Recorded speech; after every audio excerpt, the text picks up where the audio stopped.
Ladies and gentlemen, welcome back to the BB-Scho. We are here. We are here. It's back on Monday, episode 62. We're recapping NFL Week 1, and we're previewing NFL Week 2 all in one episode. So sit tight, grab some popcorn. It's going to be a good one. Promise we won't take too much of your time. But before we get to anything, any analysis, all that, I'm your host, Beebs. I'm joined by my co-host, Chen. And Chen, man, how you doing today? Man, I'm feeling great. I'm feeling great.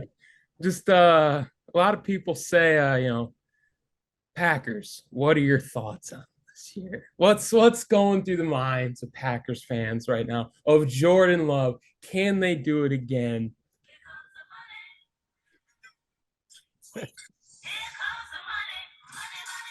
How much money do the Bears spend in the offseason? I mean, come on, man. You can't make it up. They had the most money to spend in the league all off season. We got DJ Moore. We got Tremaine Edmonds, TJ Edwards. We're a new team. 38-20 is what would have happened with Aaron Rodgers 2-3 years ago. I mean, this is people love to say the term, we're back. We are so back, baby. No, the pack is back. Okay. If our defense is going to play Quay Walker looked like he was playing Madden on that pick six, man. I mean, come on. No one could bring him down. And it's like, if we can have him do his thing, we have Rashawn Gary who can generate pressure on his own. Lucas Van Ness was awesome. I don't know if you saw a play where he hawked He down did. Justin Fields, who runs a 4-3, by the way. You know, Bears fans would know that. But they might have also. Sorry, I thought that it looked like Fields. It looked like a ball was coming over my head. I don't know if it was intended for me.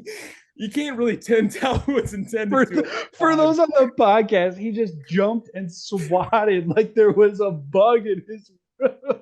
And he dodged an imaginary ball. And listen, that's what the Bears are to the Packers. They are a bug. They are a speck. They are a reflection. When people ask me the greatest rivalry in sports, that was actually a great conversation yesterday. Great moment. My girlfriend were watching the game. It's like they keep saying it's the longest rivalry in sports. Is it just we always beat the Bears, right? And I'm like, yeah, actually, let me look into that. Actually, we've beaten them 9 times in a row. 9 times in a row. And for the record, in the last 19, they only beat us twice. And in the last 32, they've beaten us five. So in those 32 games, I'm pretty sure one of them we did trot out backup. Another one, Rodgers broke his collarbone. So that's like 2 free wins. But then you got to think of 32 games, you got 2 that we play the Bears per year. So that's 16 seasons. So since 2007, the Bears in this rivalry that's so great and gets televised on people's TVs at 3:30 in the afternoon is usually a blowout in favor of the Packers. And it rung true yesterday. It's going to continue to ring true for probably the rest of time at this rate because we did it again. Mama, we did it again. We got a third Hall of Fame. Okay, okay. It is okay. I will pump the brakes a little bit. I am all super high on Jordan Love, as we've discussed years ago now. I'm not sure if you recall this conversation. I was ready to move on to Love after we lost to the 49ers in the playoffs. I am on record. I actually don't know if I'm on record anymore. We might have deleted that podcast, but I said it all the way back then. I was done with Rodgers.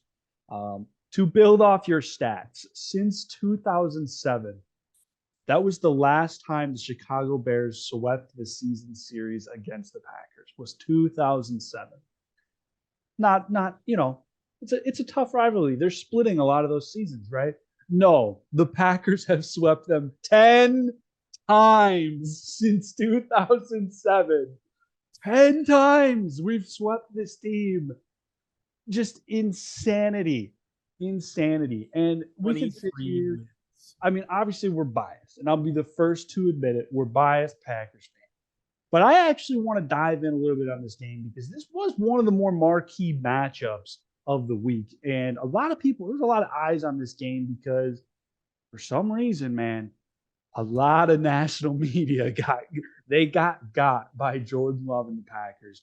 You can check the receipts. Not a lot of people. The Bears were 1-point favorites going to this game.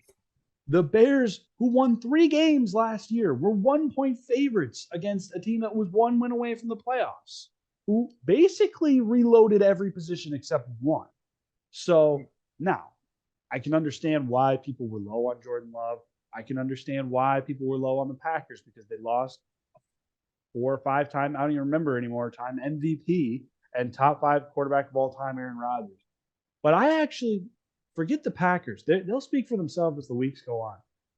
I really want to dive in and talk about the Bears because like this team was so hyped up. And I still actually am somewhat invested in Justin Fields' success. I think that he has a potential future, but I'm starting to not see that because look, here's the reality. They traded away a Pro Bowl linebacker last year. Okay.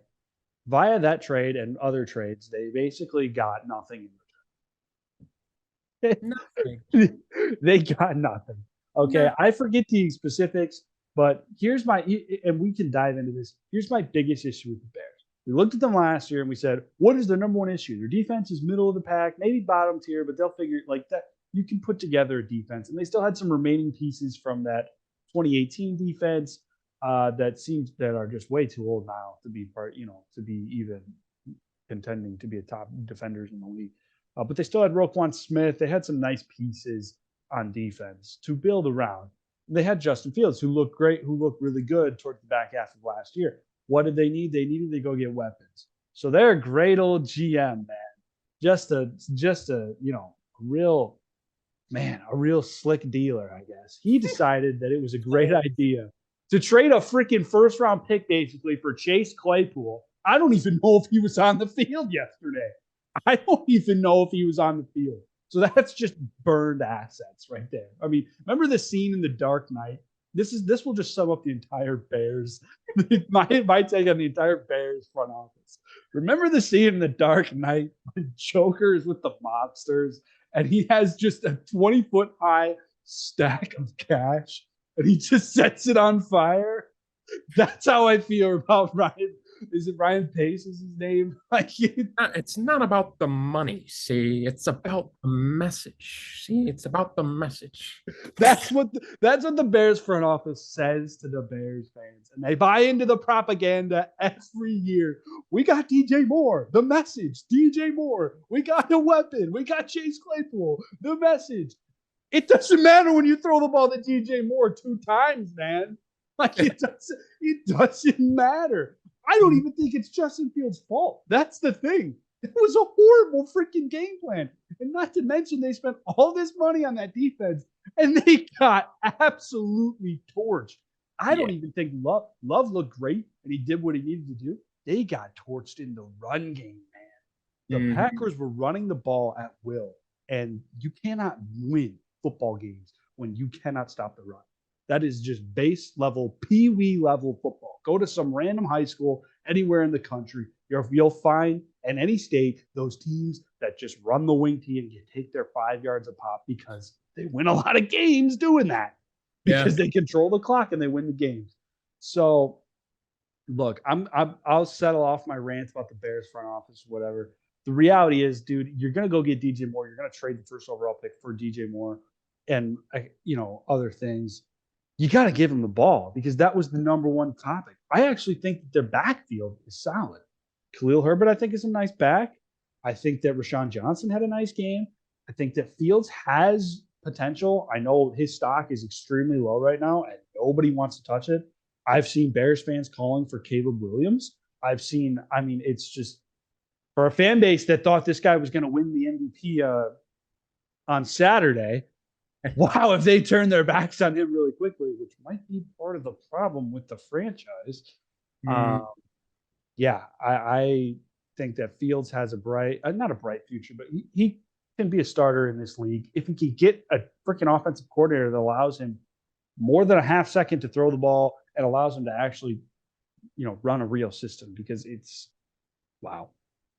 No, I'm not even gonna actually push back on that. I know I did the whole ducking meme from Fields is overthrown, but He was a great thrower in college too. Like it's not like we, you know, it's not like no, we don't know and haven't seen him have the ability to, air it out successfully from the pocket.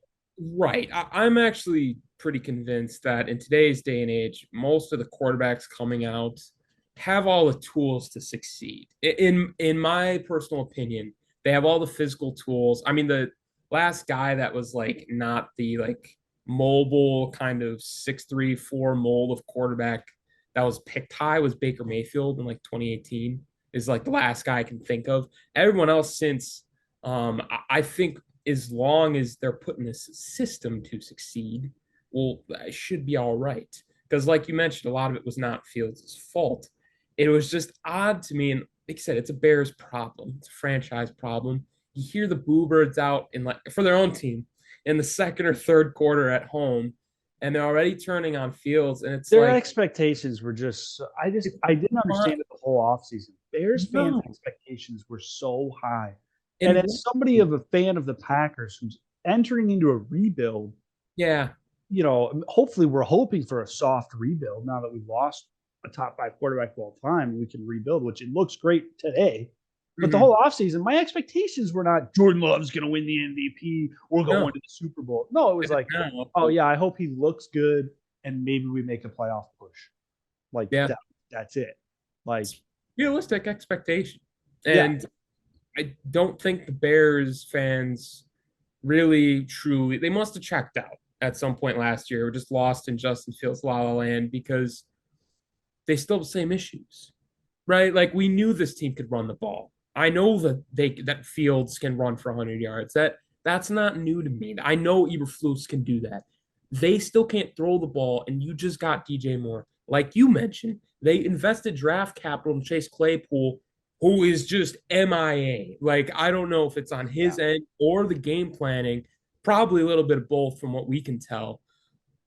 I just if things don't change, well, first of all, Eberflus will be done after this year. I'll call it right now. I Like, don't just think he makes it out of the year. I wouldn't be shocked by that either. Just from what I'm watching, I mean, from I'm not saying I'm a casual viewer, but like And on my couch, it's pretty clear he's a problem. here's my issue with the way, and this is not just because I'm a Packers fan. The Bears, however many years ago it was, went like 10-6, I think, with in Lovie Smith's final season, and they fired him. Heard him, yeah. And they have just gone through this carousel of coaches and quarterbacks since, and have just found themselves at the bottom of the league. And historically speaking, with the exception of like the 90s, I want to say, I don't like the Bears have been a good NFL franchise. And that's what has made this rivalry so great is really they kicked our butts with the exception of the Lombardi years. They kicked our butts for the 70s and 80s until, Favre and Holmgren came on the So we scene. got And, good, and, yeah. and we've been good since. I'm not naive to that. We've been historically good since. But these Bears teams, we mentioned 2007, like they were in the Super Bowl in 2000, in the 2006 season. They were in the NFC Championship in 2010. Like these are not horrible Bears teams, but ever since they fired Lovie Smith, they've had one good season, and it's been bottom of the league every other year because of that decision. And I think it's really hurt this fan base, in my opinion. I genuinely will go out and say there is not a fan base that bothers me more than the Chicago Bears, and it's not because I'm a Packers fan. They are more unrealistic than Cowboys fans, which is saying so much because at least the Cowboys fans, like I said, are a mediocre team that makes the playoffs and then they get disappointed. And I can understand frustration building where it's like, well, we keep making the playoffs. Eventually we'll win the Super Bowl, right? Well, Yeah. that's a different conversation. The Bears won 3 games last year and they're trying to do a 1-year turnaround. Like, no, the Bears, a season success, and Matt Eberflus would keep his job, in my opinion, and should if they turn it around. They win 7 games, 8 games this year. They're around 500. 6 might be too little, but one of those things where they're taking steps while continuing to build capital. But man, if it keeps going this direction, he won't keep his job for the year. And the way the franchise is managed, there's just too much turnover to see sustained success in all positions, in head coach, in quarterbacks, etc., coordinators, the whole thing. There's too much turnover to see sustained success. Look at some of the most successful franchises in the league. There is not turnover. There is trust in the people that they put there to do their jobs. The Steelers have had like 4 coaches in their entire history. The entire history of the Pittsburgh Steelers is 4 coaches. They've won like the second most Super Bowls. Like it's just, Bill Belichick's been with the Patriots for 20 years. It's not like they've taken a downturn since Brady left, but they've made the playoffs since he left. Like they haven't, they're always around 500. He competes with subpar rosters. Like it's one of those things where the Bears are continuing, and this is a make or break year, I think, for Fields, but even for just the front office and management, like they are continuing to spiral downwards into a Houston Texans, Cleveland Browns tier, where actually we'll get to the Browns and their uptick this week, and some of the moves they've made I actually really like, but historically speaking, they've been horrible forever. So the Bears, they just don't make good front office decisions, and that reflects on the field. And they're just make moves on a whim. They don't think long term. It's a horrible long term vision. When you compare that to like what Howie Long does with the Eagles, where every move is calculated and they're bringing in vets to build a defensive front, and it's just like, man, it's no wonder why this team has been to 2 Super Bowls in 5 years, and won one of them and competes in the playoffs almost every year. You have your up and downs in between, but you're historically trending up in recent years, and the Bears are on the opposite pole of that. I mean, it's less about, and I really want to stress this, it's less about me being a hype Packers fan and being toxic, and more like, dude, this organization has some issues. And they just need to address the way they do business, because it is just not sustainable for them. I know I do have a closing statement on the Bears. I'll kind of actually transition into the Browns of what they're doing right. But real quick, I do want to make sure, just for the viewers, you keep saying Howie Long. I don't want to give that stooge credit on Fox NFL Sunday. No, you're right. Right. It's Howie Roseman. Howie Roseman. But honestly, we recorded last week and you said Howie Long, and I was like, oh man, I did know the Eagles GM was Howie. The last name always slipped my mind. It's Roseman. We'll make sure he gets his flowers and not that guy from NFL Sunday. You're so right. My apologies. From the Bears, like their failures have honestly been this. They started focusing too much on their quarterback. They have been better when they focused on building out the rest of the team. And a team that ironically has done that has been the Browns. I know everyone likes to point at, they made this move for Deshaun Watson, but the roster they have, I mean, you can tell me if I'm wrong. I don't think they really need the draft capital for what they have. All the pieces in place. You have Nick Chubb, David Njoku, Mari Cooper. You got your 3-headed monster along with a solid offensive line. You don't need to worry about your offense. Defensively, you got Myles Garrett, Darius Smith they bring in. You got Denzel Ward on the defensive side. Jeremiah, I can never say his last name. I can't say his last name. You guys know who I'm talking about. Yeah, the Browns, the Usu Komora, whatever. There's the same, like they have all their fills, like all their holes are filled. So what happens? Pause. What happened on Sunday was not a shot, though. Like in terms of, if you really believed in what they had in this roster and you think Deshaun Watson was just going to get back to 80% of what he was, this should be a really good football team. But for me, their biggest question mark going into this season was quarterback. And so the Browns are the perfect example of building a successful team around a mediocre quarterback. And I wouldn't even point to this year, because quarterback was, with the Deshaun Watson move, in my opinion, was one of the last moves they made in finalizing this roster to get into Super Bowl contention. Last year was a disappointment because their quarterback that they made the move for missed 11 games. But this is a team that were they in the AFC Championship with Baker Mayfield, or the AFC Divisional? Yeah, like this roster was there with Baker Mayfield, and I know they invested a first overall pick into him, but that was after they picked Myles Garrett. And it was something that was like they focused on that first. And I think that they've really learned and turned the table.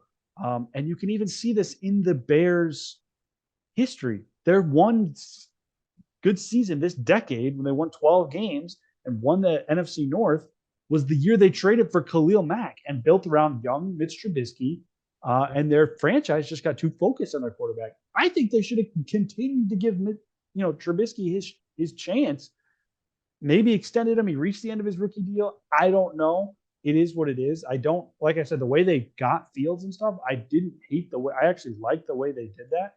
But it's one of those things where they've put so much focus on throwing a quarterback out there with a bad roster that it's just not going to end well. Look Yeah. at, and this kind of takes me to another talking point before we completely move on from the Bears Packers game is I don't know why Jordan Love having even mild success is so shocking to people. People don't realize this is his fourth year in this offense. He's more than comfortable. Anybody in their fourth year in the same system is going to look at least as good once a year as he did yesterday. Mm-hmm. And it's one of those things where, why are you so shocked? We've seen so many instances of quarterbacks who sit 1 year, 2 years, and they're so much better because of it than rather getting thrown into the fire. And I don't know why franchises insist on doing this because it just creates bad, in my eyes, it creates bad habits. Patrick Mahomes sat for a year. I can only think of one recent example of somebody who sat for a year and it didn't go well. And that's Trey Lance. And that's a very unique situation because of the Mr. Irrelevant came in and took his spot. That is something where the franchise planned to sit him behind a Jimmy Garoppolo and then give him the reins. And then the guy got hurt and they moved on. We can have our takes on that, but that's the only thing I can think of recently. Are there examples of people who play right away and turn out great? Yeah, sure. Peyton Manning. There's examples of both, but historically speaking, it's better when they sit. Aaron Rodgers is the prime example of this. He's had 3 years behind Brett Favre. Jordan Love, it's the same. I just, even if they sit half the year, I'm always going to be in favor of rookie quarterbacks sitting. Yes, so. No, I totally agree in that stance of you would be very hard pressed to find a quarterback that you bring up Trey Lance, but I would say they sit and then when they play games like a full season, I don't think Trey Lance yes, I thought Purdy had won the locker room in his play. I never thought Lance technically lost the job though. It was more like Purdy was just doing so well. Why do you replace him in my book? Trey, and especially if you just weren't focused on developing Trey Lance, as what Kyle Shanahan clearly wasn't. But from his perspective, I still think there's he still kind of has a career ahead of him. He's still a young kid and sitting for even more. He should come out fine because it's very rare that I can't think of it where a guy sat for a couple years and came out and played really bad. It's always the quarterbacks that get thrown into the fire, which ironically, we had a lot of rookie quarterbacks that got thrown in the fire this week. But before we, go into that, the quarterback that looked like he was in the fire was Joe Burrow. And yeah, we can pivot to this game now. I just wanted to get that off my chest. Absolutely. No. And I know we had a lot of thoughts being Packers fans, but hey, we got to take the victory lap. I mean, and especially I am victory lapping on. Yeah, and the Bears and just the amount of disarray. I mean, it's almost kind of sad. But so let's pivot though. It's a little sad, but let's pivot. Bengals Browns, another big divisional matchup that at this point really looks like it's going to have playoff implications. But I'm going to guess no. I'm not. But you hit the panic button on the Bengals or? No, because we've been down this road so many times. I don't really think I can hit the panic button on contenders of last year until after if they're 0-4, because I remember a year where the Patriots started out 0-4 and still went 12-4, and then I think probably went to the Super Bowl. Ever since there was a time when Tom Brady get benched for Jimmy G, and then he went on and won the Super Bowl. I kind of give some grace with guys that are established, and Joe Burrow just got re-upped to a 5-year, $275 million deal. Yeah. I would be shocked if he's bad this year, personally. Yeah. So here's what I'll say. you picked the Browns in this game, and I'll pivot back to that and kind of ask you why. But I had the Bengals. Mhm. I just picked the Bengals because they're the Bengals. I'm very high on them every year. Yeah. Why I think they lost this game in such dramatic fashion. I guess I'd forgotten Joe Burrow was hurt the entire preseason. He did not play a single game. He got no snaps. All of that rust is being shaken off, and that was shown when they had 67 passing yards, okay, as a team in this game, right? Um, it was in Cleveland, which I believe you noted when you picked the Browns to win the game, and it was Yep. raining for what is supposed to be an explosive passing offense against a power run team, in my opinion, the Browns. All things in favor of the Browns. Okay. Not to Yep. mention the whole Jamar Chase elves thing and whatever, locker room material. But Yeah. look, I'm not going to panic on the Bengals either because I'm pretty sure they started 0-2 last year after they had gone to the Super Bowl. I know Indeed. there's all the stats about starting 0-2 and not making the playoffs. The Bengals are 1-4 in their last 5 week ones. And we know how great they've been over the last 3 or 4 years. So it is what it is. But Right. this team, I feel like they just come out slow every year. Not worried. Now I'll flip it to you. You had the Browns in this game. How'd you see the future? I guess is how I'll phrase it. No, it was really I was banking. I didn't think it was gonna be that bad of a game for Joe Okay. Burrow, but I really was banking on that. Yeah, I knew Joe Burrow hadn't played a lot. I understood that he's somebody. If he's not like a runner, he's not going to really beat you. He will beat you, like Tom Brady will beat you most times. But I didn't know it was gonna be raining and stuff like that. But if conditions were where they're kind of struggling, they need to get going some other way. If he can't throw it, they're just not going to get that done. Joe Mixon, I think, is probably the most like top 10, but like sits at 10 running back for me ever. Like I like he has kind of like all the talent, but like week to week even like his best games don't really feel like they're that great. And so it wasn't like a crazy like 24-3. I didn't think it was gonna be like 3 points. I'm gonna be honest with you. I didn't think it was be that bad. But from the Browns side, this is I think what they're gonna do most of the year. I don't think they're gonna pop off as much as I like their offense. Like you brought up, they're very power run heavy. That showed up in the box score. I mean, Deshaun Watson could run it. Chubb, they got Dearness Johnson. They got a nice backfield there. So this is a team that I know you're going to love going into playoffs come playoff time. They got the solid defense, solid run game, very old school, should be reliable. I mean, I Yeah. talk about them getting the AFC Championship with Mayfield. Is this an AFC Championship rematch? They could. I mean, we could see this. We could So see this.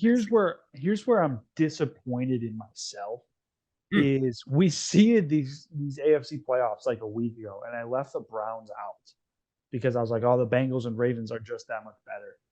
And Sounds I good. remember saying, if I didn't say it, I have it written down and I can prove it.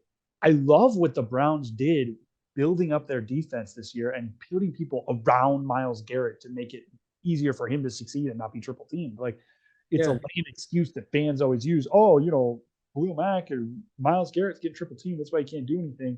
Like, build your roster around that star player and you're going to have more success. And I just loved what they did. And then I think that you're in my dynasty fantasy league. I drafted Deshaun Watson a year ago when we started it up, and I sat him the whole year because I just think that he's like 26 or 27 or however old he is. Like I'm playing. He's amazing. People forget he was like top yeah, three. He, dude, he was insane in Houston. And people always say this. If he gets to even 80% of what he was in Houston, this Browns roster is freaking insane, right? And it's not like they have the problems they had when Baker was there because they have Amari Cooper now. They still have Nick Chubb from then, and their defense is better in my opinion. So man, yeah, man, when they win a big divisional game at home against who I think is the favorite to win their division, that's going to matter come playoff time. And I know you've got the Steelers winning this division, which we can get into a little bit later, but yeah, it's one of those things where this is a team that is set up to succeed, especially when the weather gets cold.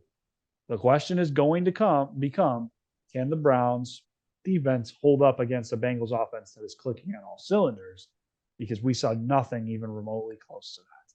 uh, on Sunday.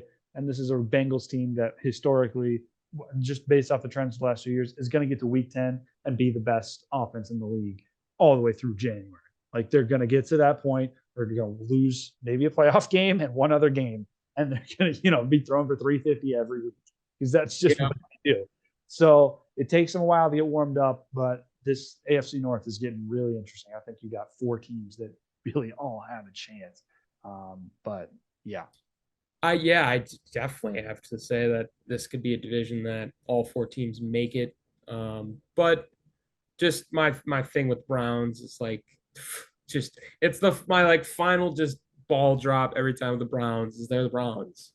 Like the only reason we didn't push for them harder because everything on paper, everything you see with them lines up.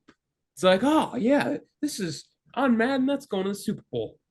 But then we're like, it's the Browns. And you think of their coaching and you just play back all the crazy plays and stuff, and you're like, yeah, I don't even want my playoff picture because it's the Browns. It's until I am proven otherwise, I just it's don't. the Jets. It's the Browns and the Jets are like the only 2 teams in the league where it's like, dude, they actually might be really cursed. Yeah, Like they just it's find a way to lose, there's no matter who they got.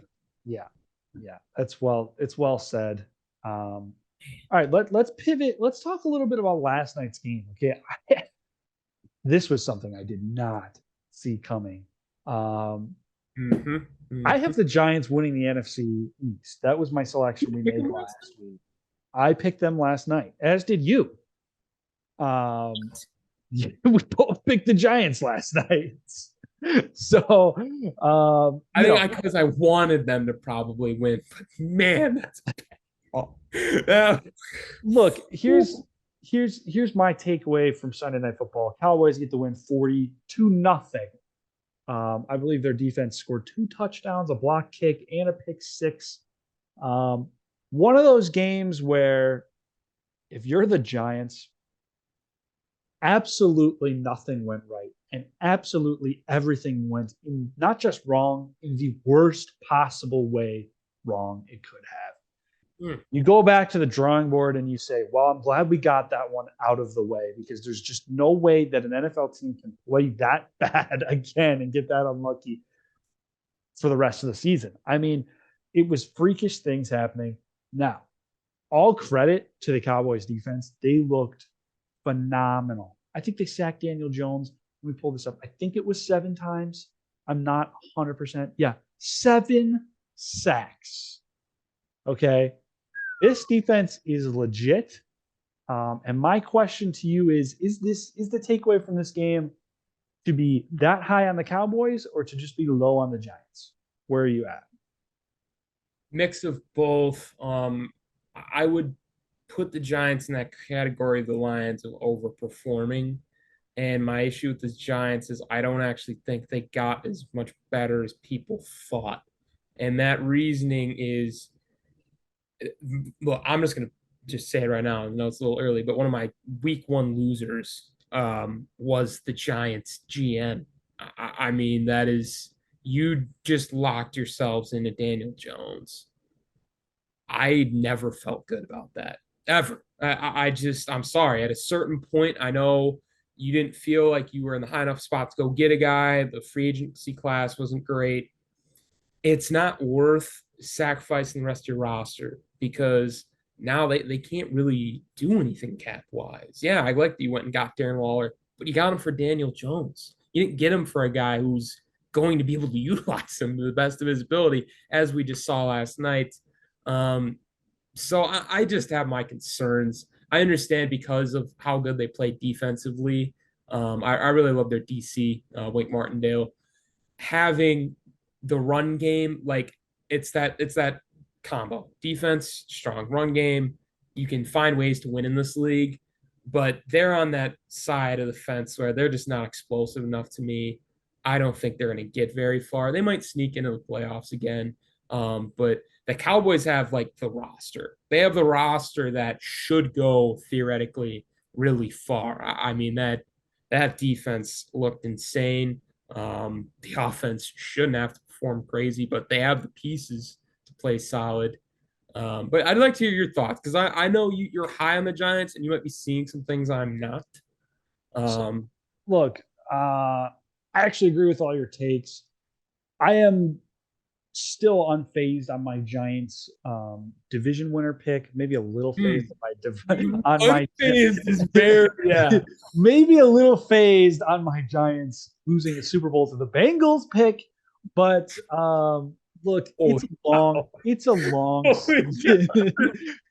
I don't know what it is about me and picking And your Super Bowl Super Bowl. teams, but man, I will pick a young up and coming roster, and they will just find a way to just wreck their franchise. I'm honestly glad you didn't take the Packers this year. I did. I said that last week. I said I'm not picking the Packers this year because I don't. It didn't happen for You us. didn't curse them, thankfully. Yeah. Jeez. And we'll see as the season goes on if there actually is a curse with my selections. But look, it's one of those games where you don't see 40-0 in the NFL hardly ever. Everything went wrong for this team. Graham Gano like shanked two easy field goals. They had a blocked kick that got returned for a touchdown. Yeah, The pick like, six was a tip like that like was not Daniel Jones' fault. Like it's just one of those things. You look at the box score, you look at Daniel Jones, it looked horrible. Um, this team, they came out and drove all the way down the field and looked like they were going to score a touchdown on their first drive. And then that kick got blocked, and the whole thing changed from that one play. And my one concern moving forward, they're going to get their defensive line. I mean, shoot, you give up two defensive touchdowns, not much your defense can freaking do, right? Like their defense only gave up, let's do the math, 26 points. That's not horrible. It's not great, but it's not horrible. And the offense scored zero. So all my concerns are really on the offensive side of the ball. I don't think the Cowboys offense was that special last night either. you You look at the box score, you look at the stats, it was not, they had 265 yards of offense, 150 on the ground, almost 120 or 150 in the air, 120 on the ground. And they managed the game, which is what they needed to do. They started running the clock because they were up so heavy. So part of that's skewed by that. But look, Daniel Jones, he's never going to be a guy that can be great coming from behind and light you up, Rodgers style gunslinging comeback from 17 points in the fourth quarter sort of guy. Daniel Jones is a game manager, and he's a good game manager. And at the time, I think that the Giants made the right decision in re-signing him because, like you said, they weren't in a position to go up and get somebody in the draft, and the roster wasn't a good spot last year. I think they just said, let's run it back and see if we can get him a weapon.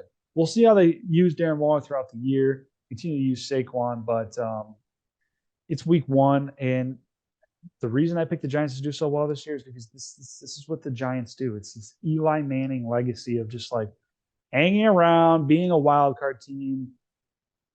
Oh, yeah, we're going to go beat the all-time greatest Patriots team of all time in the Super Bowl. Like it's just random, like good defense, control the ball on offense, winning. And I've yet to see a reason to be concerned about their defense. You can say what you want about Daniel Jones and his turnovers last night. I mean, I don't know. They just were behind the eight ball the whole game. I definitely, bad look for them, and they are a huge loser this week. And I see why you said that. But I'm not panicking. I guess I'm not pressing the panic button. We always use that phrase. I will not be pressing. yeah, that's fair, man. I just think this might be one of these things you bookmark most of the year. I think you're going to be bringing up you're winning in spite of Daniel Jones, or you're not winning because of Daniel So Jones. that's a fair take. I don't think it's going to be really on anybody else. However, last year I was saying the opposite about the Giants, and that was what was so different, and why I felt confident when they re-signed him was he really had taken a leap. And maybe he's just one of those guys that plays great in his contract year, gets his money, and phases Got the out. bag, and he's like, Yeah, and he phases out. But they were winning. Remember that game against the Packers last year in London? I mean, they were winning these games because of Daniel Jones throwing to nobody. And so, look, clearly horrible performance week one, obviously. I didn't know that the Cowboys I knew it was good. I didn't know it was, the greatest front four ever formed. that's going to be a force to be reckoned with. I'm concerned about the New York O line. Absolutely. That's my number one position group concern for the Giants. And look, it's just one of those things where like the Giants are going to come back later in the year, fairly confident. They're going to split the season series with the Cowboys, might even play them in the playoffs. And then it's going to be Dak Prescott in the divisional. And it's going to be like, wow, shocker, man. I wonder how we Yeah, all think that one's going to go, right? yeah. The Even if Giants it's are going to, Dallas, like yeah, I've seen this one before. Like yeah. that's And that's why I picked them. They're just like sneaky. And you got to do stuff like this to be sneaky. Like you got to stay under the radar. You got to get beat 40-0. never let them know your next move. Exactly. Giant Exactly. We philosophy. are witnessing a Brian Dable masterclass in team psychology, right? Let's pivot to what I think was game of the week, might be game of the year candidate here. Dolphins in LA against the Chargers, back and forth the entire game. Mm. Just incredible performances from two just great young quarterbacks, in my opinion. I'm kind of at the point where I'm pretty far in on Tua. Where are you at on Tua? Oh, well, shout out to my boy Sean, who asked me for some fantasy football advice during his draft and showed me the available players, and I said Tyreek Hill. And you're welcome. No, you won your week one. You sent me the score. Best of luck. If Tua's on the waivers, you should pick him up as well. Because that duo, I mean, we saw it last year, but even this is what scared me was the post-game interview. Was Tyreek Hill saying, "Yeah, like I feel better than last year. I feel like I've just been relying on my speed a lot and just trying to get open, and now I feel like I really focused in on route running and playing receiver." Like, are you kidding me? This guy is like All right, actually I take everything Tyreek Hill says. like, and That's that's a clown. it's a receiver thing to really talk, and a lot of times they don't always walk the walk, but 215 yards in week one is a statement. I mean, for a receiver to, I thought Justin Jefferson was going to go for 200 the way he was playing the first half, but Tyreek Hill like actually did it, saved a lot of fantasy owners everywhere, and this Tua, to be honest, and this might be a hot take because I know there's people who really enjoy Tua. I think he's somebody that is benefiting a lot from the system and people around him. And I think really anybody could succeed in that offense, similar to the 49ers. There's just so much talent and speed. It's similar to like Ohio State quarterbacks always getting drafted high and coming in, and they're usually not very good because Ohio State just has such good skill depth around it. It's a Bama issue as well. And I'm not saying that's like Tua's garbage, right? Like that's a bit strong to say about somebody who just threw for almost 500 yards in week one. Yeah. But when you watch Tua, like he's had some stinker games. Like we've all seen the Tua turn the ball over memes. Like he's gotten concussed a lot, which I mean, as serious as it is, it does affect your play. I mean, saw it in the Packer game. That's just my take, though. I know you probably have different viewpoints, and Chargers, I'm just never high on. So, I'd love to hear your take on Uh, that. Actually, I'm in pretty full agreement. Look, I was the guy last week saying I don't know if my hot take was I don't know if the Dolphins win 6 or 7 games this year. I'm pretty low on the Dolphins this year. Um, and this game kind of exemplifies why is I just am not a firm believer in this style of winning being that sustainable.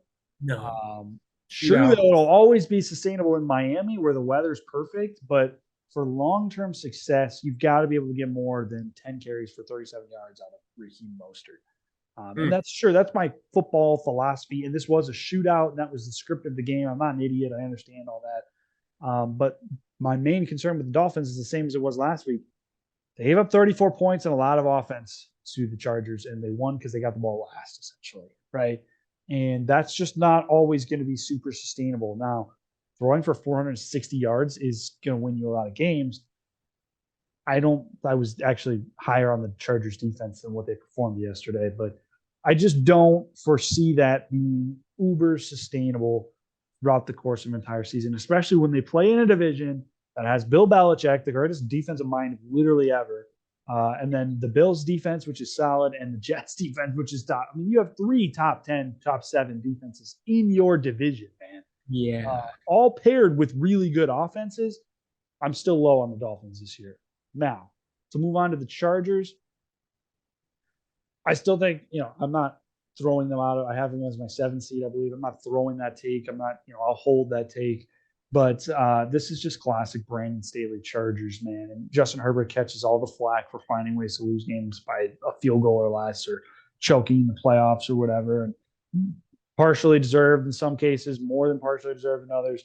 But man, like, I just always think back to when the Chargers almost lost that game against the Browns last year because Brandon Staley decided to go for it on his side, on the opposite side of the 50. And then the Browns stopped them and they like missed a 50-yarder. And that was the only reason the Chargers won the game. Like, Brandon Staley, man, like, last year I spent the whole year calling for Cliff Kingsbury's job. This year it's going to be Brandon Staley and Josh McDaniels. Like, the carryover of legacy coach hate is here. And I will not be satisfied until Justin Herbert has a new freaking head coach, because that man will never win a Super Bowl with the Los Angeles Chargers. He holds them back so far. And I know what you're saying. Oh, they lost this game. It's not, I don't think he had a big moment in this game that was a blunder. It's just their culture, man. And I'm just going to point at the guy who's the most responsible, and that's the head coach. And they just find ways to lose close games. That's what a good coach does. He wins you close games. Look at Brady, look at Belichick, all those years of success. You can point to all of them. Good quarterbacks, good whatever, win you close games. Herbert has some hurdles to jump. I'll be the first one to admit it. He's got a problem with losing close games. He's got to solve those hurdles himself. But I'm pointing to Brandon Staley first. And the Chargers are going to be fine this year. They're going to be exactly who I think they are, a wild card team who will probably find a way to lose in the playoffs. But Yeah. Hey man, I just think it's definitely endorses your take on Brandon Staley. It's very telling that Brandon Staley was hired to the Rams, or no, I'm sorry, hired from the Rams to the Chargers after that Rams Super Bowl appearance when they held the Patriots 10 points. They still lost, but they hired him from the defensive side of the ball. And you have a guy who has made so many mistakes, not only in the playoffs of not being able to get a stop against the Jaguars last year, but now in week one, you know who's going to beat you on the Dolphins too. Like, it's their speed, it's Tyreek Hill, it's Jalen Waddle, they're in stretch field, and you just lose like the most obvious Dolphins ways, the only way they can beat you possible. Um, I don't think he'll get cut in the middle of the season just because of like the way the Chargers are structured. They'll probably be competitive the entire year, but if he doesn't go after the season, no, the roster's too good to be held back. And I think you've just seen so many good coach scheme fits in the NFL recently, and that's been like a trend over the last 5 years of coaches just elevating subpar rosters with just culture and philosophy. Like, I don't know what other words to use, but coaches have been elevating rosters all over the league. Arthur Smith, Brian Dable, Robert Saleh, Dan Campbell, just to name a couple. Yeah. Well, okay, that's it. But you're not wrong. You're not wrong. And it's one of those things where there's a couple coaches in this league who I think are living in the 2010s still, and the 2020s to me have really all been about elevating subpar rosters with great coaching. And Brandon Staley, for whatever reason, I just don't see the vision. I don't see the vision with Josh McDaniels. We'll go on, and I'll go on about that for the whole year. So buckle in. But you brought that up. I believe you brought, was that on the Kelsey podcast when they like brought in Julian Edelman or something, where like they had a whole conversation of like there's coaches in the league who are still like old, like back in the day, and so like you'll salivate. Guarantee you, like Tyreek Hill probably saw the Chargers tape and was like, "Oh, if they don't change this is easy pickings," and it was indeed easy pickings. So yeah, I mean, it's just something where there's so much creativity in the way offenses are run this, nowadays, and defenses are evolving to, stop that. And we'll dive more in depth as the year goes on and we start to see these changes. But I just think that guys like McVay, who have just really established themselves as creative minds, and that McVay tree, LaFleur, Shanahan, who we can have a separate conversation about him, but no. that sort of style of offense has really done well. And then defenses have come to match that. And I don't know. There's just coaches who have showed up places and have had immediate impact on elevating what was in 1 year turnaround specifically that I don't see it with Brandon Staley and other guys throughout the league. But Cliff Kingsbury was one of them. I'm kind of going in circles, but I just don't see it. Mike McDaniel's a great example of it with the freaking Dolphins. Like, it's a great example of somebody who's finding something that works for that roster, who is just unlike any other roster we've ever seen. But we can move on. That kind of ends kind of the games I wanted to highlight. Is there any other game you want to touch on before we kind of transition? Yeah, no, not really. I think that was like there's some teams we have question marks about now, like the Vikings. But to be honest, like a lot of the way the games fell, the rest of them, in my opinion, were not like crazy surprising. The Vikings close loss. They had a lot of those last year. They closely won. Falcons being the Panthers, the Jags being the Colts. Like a lot of division close games. Raiders winning by one, the Saints winning by one. That's all week one stuff. Nothing crazy surprising. I think we left out. But I'm curious to hear like your big takeaways, like your three your big time winners, big time losers, because there I think was a couple really for both sides where it was kind of like your eyes open a bit. Yeah. So I'll go my winners first, and you can do the winners, then we'll do losers. I've got three big winners. We've touched on Tua already. He was one of my winners of the week. Somebody who just had a bad injury history last year, kind of boosted into super national spotlight with the success of his team early in the season last year. Dolphins, he missed a lot of time. Their season kind of sputtered out. Good to see him back. Good to see them back doing what they do best and still succeeding at it. I'm interested to see if they can keep it sustainable for the whole year, like I said. But Tua was a big winner of the week. The other, he's my second biggest winner. My third biggest, or my first biggest winner, sorry. My first biggest winner of this week, Baker freaking Mayfield, baby. Mm-hmm. Baker freaking Mayfield absolutely goes on the road into Minnesota, runs on fourth down, completely puts his head down, wins the locker room over. Everybody's talking about it. Nobody had the Bucks winning this game. Baker Mayfield Renaissance. I will always be here for it. I will always root for that guy. He plays with so much heart. He just gets so much so much hate. I won't say unnecessary hate because sometimes it's necessary, but he just always just had a target on his back. And man, he's a gamer, man. When the lights are on, he grinds away and grinds out wins. And just hats off to Baker. I'll always root for him. He's fun to root for, man. Like, that's just one of those things. He showed up with the Rams last year and just like diced up a win, and they were like 2-8 at the time or something. I don't even remember. It was so stupid. Yeah. And everyone, it was on like a primetime game. Everyone was like, Baker Mania. And it was just fun to see him back in this. My third winner of the week. So I've got Baker at number one, Tua at number two. Third winner of the week. And can I just say that this personally, I typed this out and it literally hurt me to write this because I really do not like this guy. And that's Kyle Shanahan. Brock Purdy looked freaking amazing. The offense looked phenomenal. They're all healthy. They're all here for now. The defense looked phenomenal. They got Bosa on the field. Kyle Shanahan, winner of the week for sure. Dominant performance against the Steelers on all facets of the game, but specifically with the Brock Purdy decision, moving Trey Lance and making that decision. I can still disagree with how they handled it, whatever, but it was pretty apparent that they made the right choice. They're going to win football games right now. All right. No, those are really good winners, man. I'm not going to lie. It opens my eyes a bit because, to be honest with you, watching Baker Mayfield play, it was like, man, like the first half was bad. But you got me they knocked off the 13-4 Vikings. Like, no matter how you put it, he finds a way, and I think that's what is just so attractive about Baker Mayfield. Why he still has a starting job? Because personally, from the eye test and like every like football like statistic in me is like, get this dude out of here. But he finds a way, and I'm actually So my big winner is going to be on the flip side of this, and it's going to be something that is going to probably be a little kind of head scratching at first, but I'm going to explain it. And that's going to be Justin Jefferson. And this is why. The I think I Vikings, know where you're going. the Vikings, Kirk Cousins fumbled twice. Okay. And he had an interception. That was debatably his fault.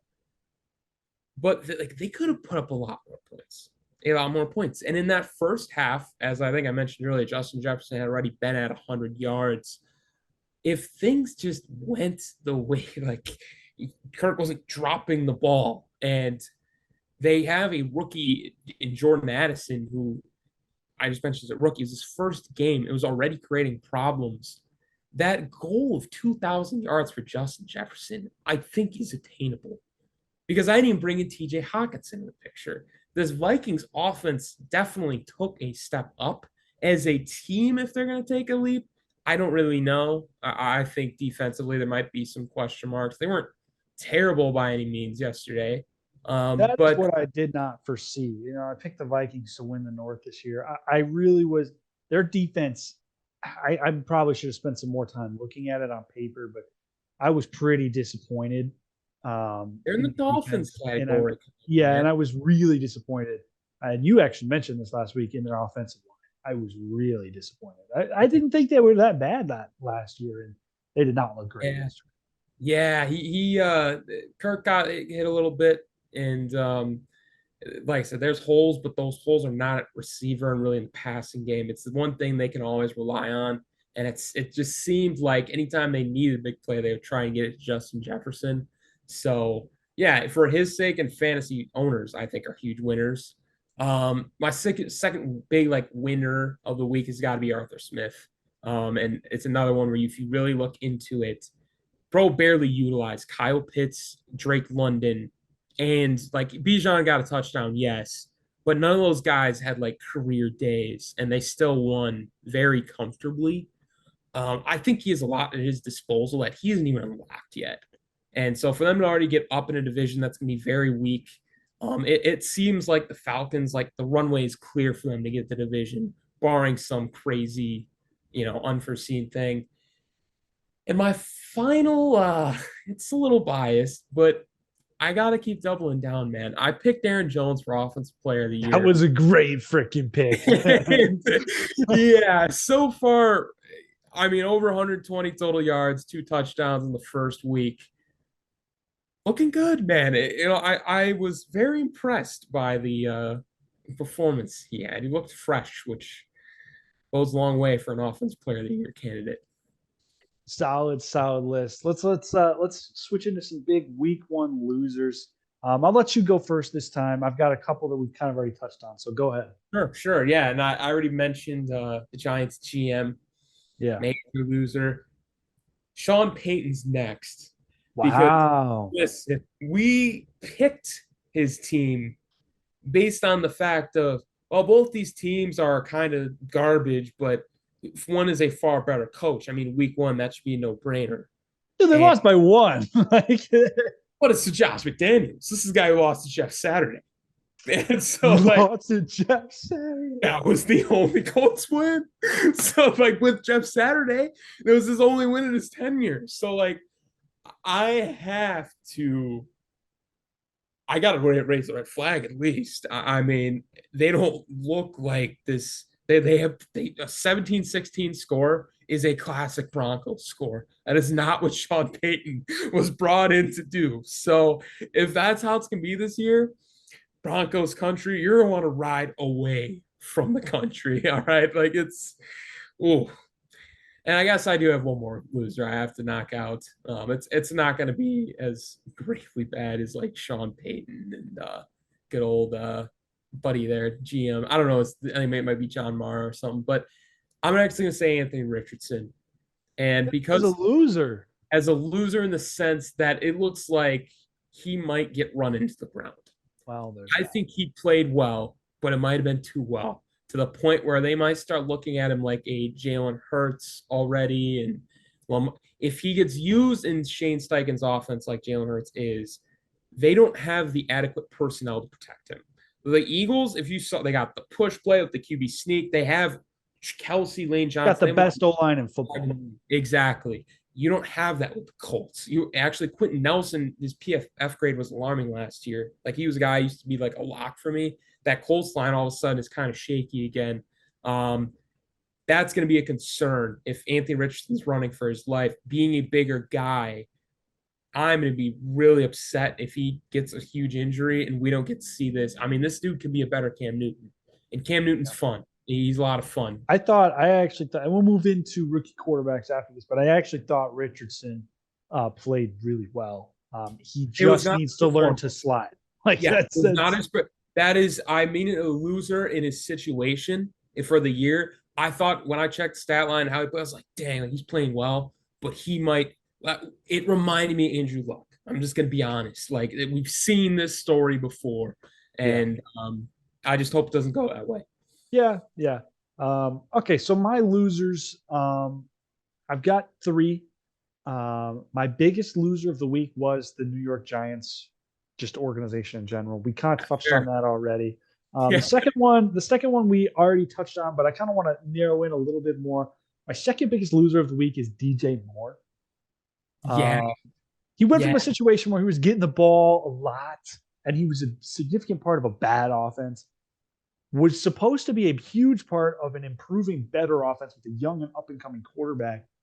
The man got 2 targets, and you can say what you want. Packers have a top 5 corner, maybe the best corner in the league, who's shadowing him all day, all this stuff. But man, for somebody who's supposed to come in and be the guy, you need to be able to play against their guy on the other side of the ball. And I know that Jair Alexander is top 5, at the worst. But man, 2 targets. You can't get schemed open. You can't get open for more than that. And I know their offense struggled a little bit, but that's a loss in my book. If I'm DJ Moore, I'm not happy when I walk off the field. Not to mention he had that personal foul too, which was hilarious. But my third loser of the week. This might surprise you, but I was really high on this guy. I was a believer, and my faith has been shaken a little bit. In Geno Smith. Let me pull up the box score, but maybe Geno Smith is not the right target. But I just did not see the Seahawks getting just ran and just beaten by multiple scores at home. They lost by 17, 3 scores at home. This is Seattle. This was a team that was almost in the playoffs last year, and they were coming out of nowhere, surprising everybody. They're bringing everybody back, and they added JSN, and they've got a year under Ken Walker's belt. Geno was not horrible. You look at the box score, he was not horrible. Maybe the problems are on defense, but he's the guy that, as a casual fan, as somebody who didn't watch this game in depth, but he's the guy that I look at and see 13 on the scoreboard for the Seahawks, and he gets the blame. We'll see if he gets his extension or what. I think he's up after this year. But you also could probably throw Matt Stafford in the winners circle here. I thought that there was a renaissance there that we saw none of last year, and it was good to see him healthy. But look, the 112 yards passing, 16 for 26. It's not great. It's really not. They had a decent amount of run game, just under 100 yards, but the offense struggled against the Rams defense, which is something that I just didn't foresee. The Rams defense is not what it was, and I maybe I'm too low on the Rams now that Stafford's actually healthy. I mean, if you recall last year, I said they'd miss the playoffs in the preseason podcast, and that was one of my takes that actually hit. And everybody, you were shocked that I said that. I was like, Rams are not going to make the playoffs. Stafford's got an elbow injury. I just don't see it. And they just were injury riddled the whole season. And the way this season started with Kupp going on IR before we even played a game, I was like, oh, here we go again. But Stafford, 300 yards. Maybe I'm wrong. But Geno Smith, and I'll just say the Seahawks in general are my third losers of the week. Okay. No, and it's fair. I mean, you put them in that same category as the Giants. So this isn't me trying to like attack or anything. But it is my thing of why I'm not sold out on the Seahawks is the sense of like you're still with the Giants. You're like, oh, like it sucks seeing that 40-0, but it was week 1. And I think not having really any film, like a couple games of Stafford last year, we forget how good, like they traded for Stafford and went to the Super Bowl and won. Like Yeah, that I did mean, happen I very yeah, recently. So like yes, the final score I didn't think would be 30-13, but the Rams winning, like it being a division, I know it wasn't expected, but it's week one. I will be very concerned if like Seattle continues this trend because they were a team that came out hot last year and they still finished 9-8. So if they come that's out very true. whole, I don't know if they're going to be able to catch up is That's very true. That's very true. Um, okay, so let's pivot. We got a couple minutes here set aside. We had a lot of rookie quarterbacks, fresh faces across the league. Anthony Richardson, um, Bryce Young, C.J. Stroud, Sam Howell. You could even throw guys who haven't started yet. Jordan yeah, Love in first that year starters. Yeah. conversation. First year starters. A Josh lot of Down. new faces. Okay, a lot of new faces across the whole league. Who stood out to you from this crop? It's gonna be biased, but if you go back and look at the game film, I Why mean the am I box not? Why score am I not? validates it. Yeah, but Jordan Love, because I mean I would have confidence too throwing against the Bears, but if my biggest takeaway really was his poise in week one. Like Jordan Love at really no point looked frazzled when at times he got under pressure. He made some really terrific throws. Like there was a big like the Bears had just scored and it was like a 3rd and 8 and he found Jaden Reed for like 30 yards like on the sideline like set his and like the way it's very Aaron Rodgers, Mahomes-esque. You could tell, obviously, sitting behind Aaron Rodgers, you pick some of that up, but just the way he can flip his hips, the movement, the velocity he can get without having to put too much like load up into the throw, really just being able to just zip it, is it's a big deal. It's a big thing to go from Rodgers to you drop off, as a younger guy, but to have kind of the same mechanics and the way he delivered the ball to guys. The play that really stood out to me that piggybacks off what you're saying about poise. He like dropped the shotgun snap or something. Something happened. That I can't too, remember. yeah. Turn Picks around. it up, turns around, just chucks it off his back foot, finds the wide open Luke Musgrave, Yep.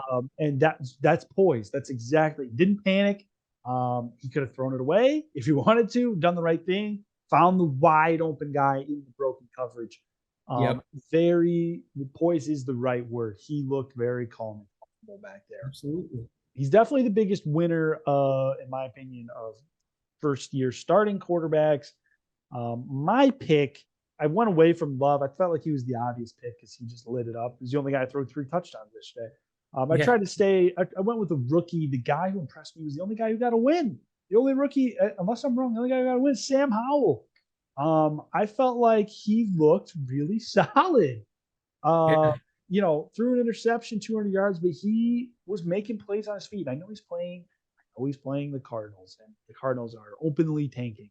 But look, winning in the NFL is not easy, and at the very least, I think the Commanders have found themselves a young guy that they can develop, who right now is scrapping together wins with a mediocre roster. I know we're early in the season; they could suck the rest of the year, and I could be way off a mistake. But I don't think he played the cleanest of all of the rookie quarterbacks. I would probably give that to Anthony Richardson. Honestly, I mean they almost knocked off the Jaguars. Mm-hmm. But I do think that finding a way to winning matters a lot in this league. And I don't care who you're playing, you know. Yeah, I got to give that because yeah, the Bryce Young, Stroud, Richardson's those top, none of them actually won their game. As good as we saw some of their flashes, Sam Howell and I get Ron Rivera this offseason was very high on him. They didn't win the game last year when Sam Howell played, but you see the same things that you saw in week one of just, all right, like this guy can do something. And having Terry McLaurin on that team, having Jahan Dotson, um, they have pieces. And if for some reason things were to go haywire, you do have Jacoby Brissett in your back pocket, who I think is, if it's not Gardner Minshew, is probably like the best back quarterback in the league. I mean, Yeah, maybe we can throw Trey Lance based on like upside, but in terms of like established, number twos to turn to, um, but I don't think they'll have to do that. my I, apologies too. I think I referred to Sam Howell as a rookie, and I definitely did not do that. First year starters is Yeah, really, I think, the topic of the conversation. Just there was a lot of like fresh faces, guys. We are not Desmond Ritter. I mean, we can kind of even throw in that conversation. that's He, true. um, so it's going to be, I think, an interesting season for that reason. It is just the idea that so many young guys are at quarterback now. It's and this might be a little, early, but I think it's gonna become a point where we're gonna see left tackles and line, like the offensive line in general, become the most like important position in the NFL. I really think that. I think quarterbacks are soon. We're not going to be so starved to find them anymore. I think we're actually going to get some guys that can fill out rosters. It's going to be a matter of can you get your guys up front to block the monsters that keep. I mean, because the Cowboys game was like, holy cow, but the Packers doing what they were doing to the Bears, seeing Kirk and but even both sides, like Mayfield was under fire a lot. Every game you turned on, it seemed like teams were just getting after it, and there's just not a lot of whole like good offensive lines in the NFL. It's just Yeah, my I mean, short analysis is I just feel like post Manning Brady like eras, Mhm. teams became really obsessed with finding that next guy, and finding the next generational dynasty leading quarterback. And the reality is, there's no more than like three or four of those guys in the league at a time. Yeah, Like that's the reality. And so, but you can win without him. And prior to Brady and those, you look back, teams were winning with guys like Troy Aikman, and I guess Montana stands out and Steve Young stand out. But the Niners, in my opinion, are an example. Those Niners teams are an example of a team with a really solid roster and culture that won with two different quarterbacks, and that definitely. aids my point. Guys like Terry Bradshaw, and I know we're going way back, so guys are just going to be inherently worse at the quarterback position. But I think I agree. Teams are waking up to the idea based on kind of what the Rams did, what Nick Foles was able to do. Teams are waking up to the idea that, yeah, I don't need a top three quarterback MVP winner in the league to succeed. Sure, if I have Patrick Mahomes, I'm going to win a lot of Super Bowls, but I can win one Super Bowl if I have Matt Stafford, if I catch Nick Foles at the right time. If I have Jared Goff, they went to the Super Bowl with him. Like, you know what I'm saying? And if I build a really good roster around, I can win playoff games. And Jared Goff has. Sorry to cut you off, but it's a great stat. Goff hasn't thrown a pick since like week 8 of last year. Like he's actually closing in on serious? the record for most consecutive attempts without a pick. Yeah, like he's gonna catch Aaron Rodgers. What a legend, man! I'm telling you, one of I'm the telling you. years After back. Thursday, I love Jared Goff. I saw Yeah, a bunch of people saying Baby Goat has found his Eli because now he's 0-2 against Jared Goff, and it's just, yeah, it's oh 2-0 man, against them. The Monday night duel, like yeah, we're gonna forget that. oh man. But Eli, another perfect example of like mid-tier quarterback getting the job done because they had a great defense. Like, you know what I'm saying? And I hope teams do wake up to that because there's been so many teams that have just been. It's like your mom in your home fantasy league every year drafted Patrick Mahomes or Aaron Rodgers in his prime or Drew Brees or whoever Yeah, in the first round, and you laugh every year because you're like, oh, I can get a guy who's 5 touchdowns worse 10 rounds later. Why would I not take a running back here? Why would I not take a receiver here? And there's been real life teams that do that. Like it's just it's interesting the history of the NFL, and we're kind of off base a little bit, but no, that was a good point. it's a very good point because as I'm not going to go completely off, but it's a great analogy in the sense of with chess. The king is the most important piece. It's how you win or lose the game. Quarterback, if you have one, it can really deter if you win or lose the game. But if you don't have a queen, if you don't have any other pieces, if you have no chess pieces for your king, you can't win the game of chess. With quarterbacks, no matter how good that I think that's the issue where people get twisted is like they'll be like, oh, the quarterback, because it's the most important position, their value is here.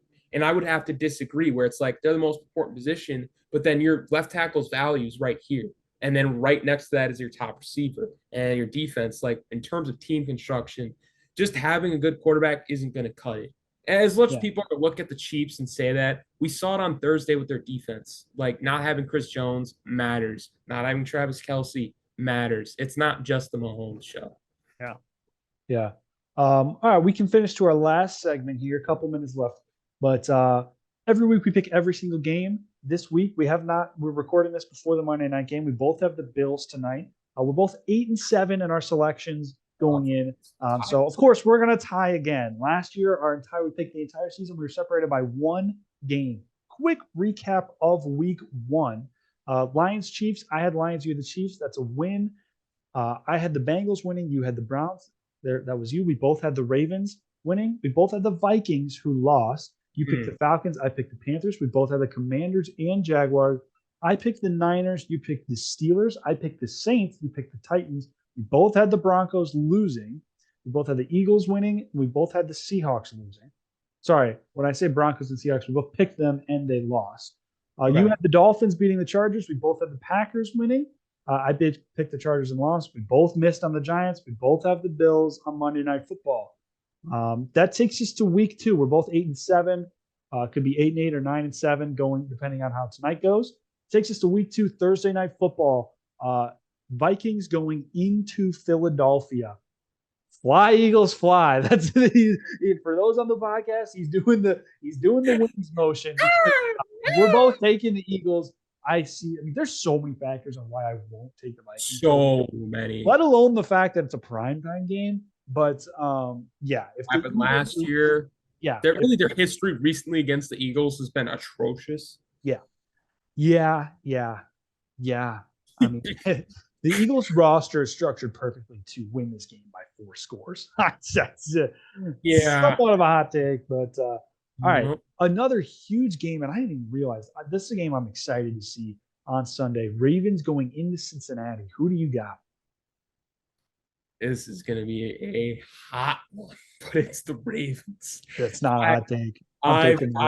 Yeah, okay. I think the Bengals do go 0-2 here. I'm convinced. I think the Bengals go 0-2. I'll be happy if they don't. I root for the Bengals. I don't root for them. Not my favorite team, but I have them winning the division, so obviously I have stock invested. But you know, Easter egg for next week. Yeah. We have a new segment debuting next week. We'll talk more about it as we end the show. But we're both picking the Ravens. Interesting. All right, Seahawks going into Detroit. I'm going to take the Lions actually to go 2-0. I know they lost to the Seahawks last year. Might have actually even been week 2, like 45-42 or something like that. But I think they've turned a leaf. Their defense, if they could hold Mahomes to 20 points, dude, this Seahawks offense, I've got my question marks. Won't be shocked if the Lions lose this game. It'll be classic Lions to beat the Chiefs and lose the Seahawks. But I'm taking Detroit. Man, I was really, I'm still going to stick with the Lions. I can't bring myself to take the Seahawks. I just did not see enough last week. And I just think the Lions, they improved. They really did. They got the coach in there too. Like, I think their philosophy is like one of the best in the NFL. Colts going into Houston. I'm taking the Colts. I think that they look great against who I thought they'd get blown out by the Jaguars. I thought they looked great. Texans did put up a decent fight against the Ravens, though. So who do you got? Texans, really, because it's at home, and this is like one of the couple wins I foresee on the year. Also, would be like I saw Richardson exit. Like I wouldn't be too shocked if he just gets banged up. That's true. I forgot about that. I think they're gonna play a little differently next week. I just got that feeling. Okay. Bears going into Tampa Bay. I'm taking Tampa. I just think they match up really well against the Bears. They pose a lot of problems that the Packers do with better receivers than the Packers have. Yep. And they've got a really good defense. Like they looked great last week. I know that Kirk kind of lit them up, but man, I still think their pass rush looked good. And any pass rush against the Bears is a problem for the Bears. Problem in general. Here's what I think will be probably the game of the week. You got Romo, whoever on, Romo and Nance on this game. Chiefs going into Jacksonville. Who do you got?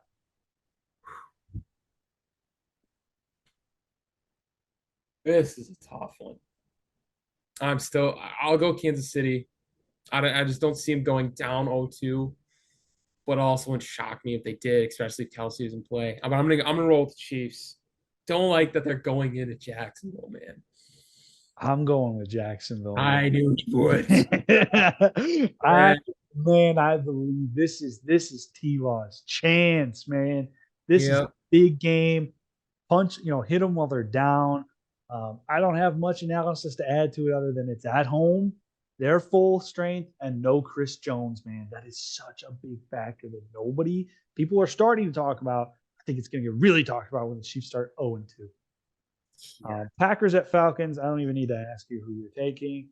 I'm actually going to take the Falcons here, just going on a feeling. And also, we play better when I don't pick the Packers, man. So we'll be, it's just insurance. If we lose, I'm happy. This was the philosophy that I had last year, right? It so was. If we Especially lose, later in the year. wasn't it like I think last year for those of you who weren't here, it was like after we lost to the Jets in Week 6. I vowed to never pick the Packers again.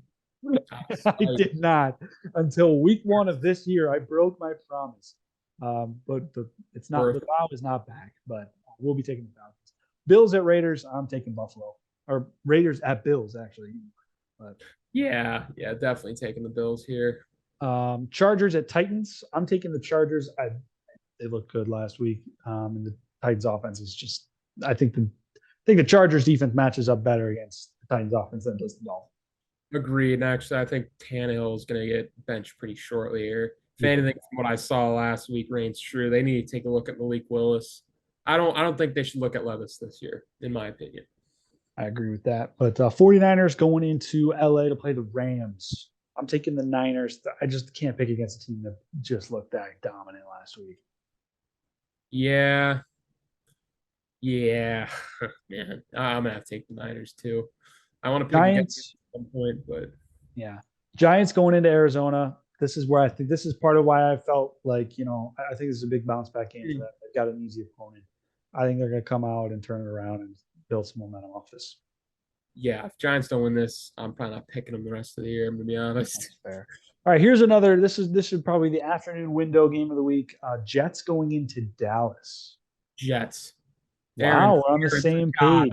Yeah, we're on the same page. That's what I said. I was like, Aaron Rodgers owns the freaking Cowboys. Yeah, that was like a muscle memory for me. I just said Jets at Cowboys, and he was just think Rodgers at Cowboys. Yes. Jets away, man. Oh man, Commanders going into Denver. Who you got? Interesting game. Denver should win it. If they don't, I'm really gonna look at Sean Payton funny. This should be a matchup where like he should draw something up to contain Sam Howell and then the Commanders. Like, I'm gonna go Broncos. I could see them screwing it up though. I never picked Broncos and it turns out well. Very true. I'm going to take the Broncos as well. It's a home game. Denver's got a pretty decent home field advantage. They've got a rock solid defense, and it's a young quarterback that they're going against. Who, while I think he played great last week and he got the job done, I think this is going to be a tougher matchup. I think Denver wins this game. All right, last game of the afternoon window: Dolphins going into New England. Dolphins going into New England. I will if you don't know off the top of your head, I've got my pick and I'm not backing off of it. Not backing off of it. I'm probably gonna go with Dolphins. All right. I just think the Patriots probably win next week, but they're gonna start 0-2 to me. I'm taking New England, man. That's fair. They almost knocked off the Eagles last week, first off. And dude, this is what I'm talking about with the Dolphins is you've got a defensive mastermind going against Tua. Like we'd have Tua look great this week, but you've got the greatest defensive mind in the history of football, arguably, who just almost beat the Eagles at home. I'm going to take New England, man. If their offense can just get it done, they had so many chances to win that game against the Eagles. Sunday Night Football: Saints at Panthers. A couple of new faces playing quarterbacks. I'm taking New Orleans again. I didn't see that much out of Carolina. I expected a little bit more. But Saints won a grinder against, Mike Vrabel. It's always just a tough out to beat them. I don't think the Panthers are going to be as hard of a win. Yeah, I know. I hate that I kind of matching a lot here, but like I'm not going to give myself losses. I just think the Saints are going to beat the Panthers. If I'm wrong, I'm wrong. But it's the class like veteran, old school division rival against like the new up and come. Panthers got things to learn still. Yeah. Final pick of the week: Browns at Steelers on Monday night. I'm rolling with Cleveland to keep the momentum going. I did not see a lot out of Pittsburgh, so I think the defense is going to be probably lights out against an offense that struggled against. That's two tough defenses for Kenny Pickett to start the year against. But this is a division matchup, so he's going to have to be used to Cleveland. I hate it. I'm going to take the Steelers, just like try and salvage that pick, but they might get on the no pick list pretty soon. They just need to show up. If I lose close with them, I'll allow it. But if it's not a blowout, I may just have to eat that bad division pick. Yeah, well, it is what it is.